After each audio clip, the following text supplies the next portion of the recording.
வணக்கம். உங்களுடைய ration card சம்பந்தமா தமிழக அரசு சில ரொம்ப முக்கியமான அறிவிப்புகளை வெளியிட்டிருக்கு.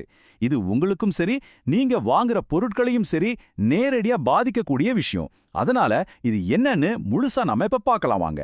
முதல்லயே இந்த கேள்வியோட ஆரம்பிக்கலாம். ஏன்னா இப்ப இதுதான் எல்லார் மனசுலயும் இருக்கிற ஒரு பெரிய பயம் இல்லையா?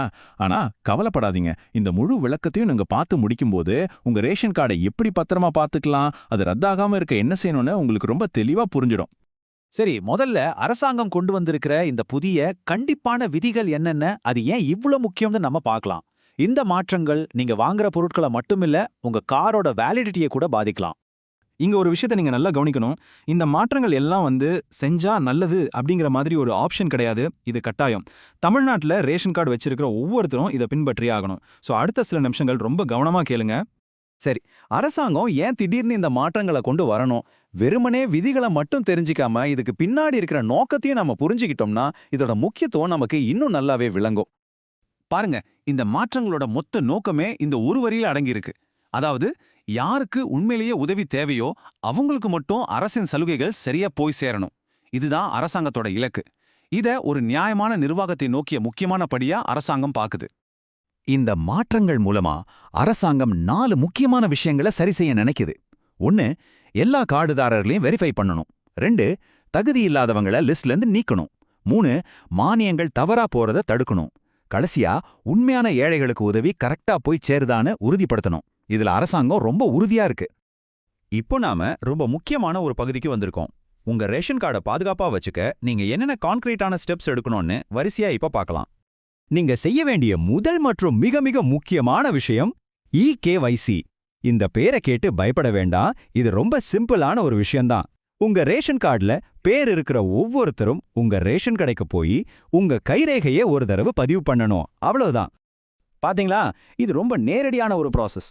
உங்க குடும்பத்துல கார்டுல பேர் இருக்கிற எல்லாரையும் கூட்டிட்டு உங்க ரேஷன் கடைக்கு போங்க, கைரேகையை பதிவு பண்ணுங்க. அப்படின்னு உங்க ஆதார் கார்டு ஏற்கனவே இணைக்கப்பட்டிருக்கான ஒரு தடவை செக் பண்ணிக்கோங்க. சரி, அடுத்த ஸ்டெப்புக்கு போறதுக்கு முன்னாடி உங்க ரேஷன் கார்டு என்ன டைப்னு நீங்க தெரிஞ்சுக்கணும். முக்கியமா 2 வகை இருக்கு. ஒன்னு PHH, அதாவது முன்னுரிமை குடும்ப அட்டை. இது உண்மையிலே ஏழ்மையில இருக்கிற குடும்பங்களுக்கானது. இன்னொன்னு NPHH, அதாவது முன்னுரிமை அற்ற அட்டை. இந்த வித்தியாசம் ஏன் இப்ப ரொம்ப முக்கியம்னா அடுத்ததா சொல்றேன். இப்போ நீங்க உங்களுக்குள்ளேயே இந்த கேள்வியை கேட்டுக்கணும். உங்க கையில இருக்கிறது ஒரு முன்னுரிமை அட்டை, அதாவது PHH கார்டா இருந்தா அதுக்கு நீங்க உண்மையிலேயே தகுதியானவர் தானான்னு ஒரு முறை நீங்களே சரிபார்க்க வேண்டிய நேரம் இது. இந்த டேபிள கொஞ்சம் கவனமா பாருங்க. இதுல முக்கியமான விஷயம் என்னன்னா, இந்த கண்டிஷன்ஸ்ல ஏதாவது ஒண்ணே உங்களுக்கு பொருந்தினா கூட நீங்க PHH கார்டுக்கு தகுதியற்றவர் தான். உதாரணத்துக்கு, உங்க குடும்பத்தோட மொத்த வருமானம் வருஷத்துக்கு 1 லட்சம் ரூபாய்க்கு மேல இருந்தாலோ, இல்ல உங்க வீட்ல ஒரு கார் இருந்தாலோ கூட நீங்க முன்னுரிமை அட்டை வச்சிருக்க முடியாது. அப்ப நீங்க என்ன செய்யணும்? போன ஸ்லைட்ல பார்த்த கண்டிஷன்ஸ்ல ஏதாவது ஒண்ணு உங்களுக்கு பொருந்துச்சுன்னா நீங்க நேர்மையா தாமாக முன்வந்து உங்க PH கார்டை NPHH வகைக்கு மாத்திக்கணும். இது அரசாங்கத்தோட ரொம்ப தெளிவான அறிவுறுத்தல். இப்போ நாம ரொம்பவும் கவனமா இருக்க வேண்டிய ஒரு பகுதிக்கு வந்திருக்கோம். இந்த விதிகளை எல்லாம் பின்பற்றலைனா என்ன நடக்கும்? அதுக்கான டெட்லைன் என்ன? விளைவுகள் எவ்வளவு கடுமையா இருக்கும்னு இப்ப தெரிஞ்சுக்கலாம். இந்த 2 தேதியையும் உங்க மனசுல நல்லா பதிய வச்சுக்கோங்க. ஒருவேளை நீங்க உங்க குடும்பத்தோட EKYC-ய முடிக்கலன்னு வச்சுக்கோங்க, மார்ச் 1ஆம் தேதியிலிருந்து உங்களுக்கு பொருட்கள் கிடைக்கிறது நிறுத்தப்படலாம். அது மட்டும் இல்ல, ஏப்ரல் 1ஆம் தேதிக்குள்ளேயும் முடிக்கலன்னா உங்க கார்டையே மொத்தமா ரத்து செஞ்சிடுவாங்க. அதனால ஒரு நிமிஷம் கூட தாமதிக்காதீங்க. தகுதியற்றவங்க தாமாக முன்வந்து கார்டை மாத்திக்கலன்னா அரசாங்கம் சும்மா இருக்காது. தகுதியில்லாம முன்னுரிமை அட்டை வச்சிருக்கிறவங்கள கண்டுபிடிக்க அதிகாரிகள் நேரடியா உங்க வீட்டுக்கே வந்து ஆய்வு செய்வாங்கன்னு அறிவிச்சிருக்காங்க. அப்படி அதிகாரிகள் ஆய்வு செய்யும்பொழுது நீங்க தகுதி இல்லாம முன்னுரிமை அட்டையை யூஸ் பண்றது தெரிய வந்தா விளைவுகள் ரொம்ப கடுமையா இருக்கும்.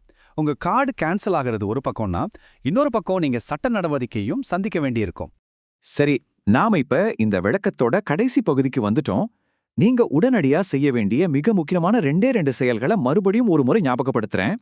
சுருக்கமா சொல்லணும்னா, நீங்க செய்ய வேண்டியது இந்த 2 விஷயம்தான். முதல்ல, ஒரு நாள் கூட லேட் பண்ணாம உங்க குடும்பத்தோட EKYC-ய முடிங்க. 2வதா, உங்க PHH தகுதியை நேர்மையா செக் பண்ணி தேவைப்பட்டா மாத்திக்கோங்க. இது உங்களை தேவையில்லாத பல சிக்கல்கள்ல இருந்து காப்பாத்தும்.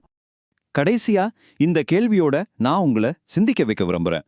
அரசாங்கத்தோட சலுகைகள் உண்மையான பயனாளிகளை சென்றடைய இந்த மாதிரி கடுமையான விதிகள் அவசியம்தானா? இதுல இருக்கிற நல்லது கெட்டதை பத்தி நீங்க என்ன நினைக்கிறீங்க? உங்களுடைய தனிப்பட்ட கருத்து என்னன்னு கொஞ்சம் யோசிச்சு பாருங்க. நன்றி.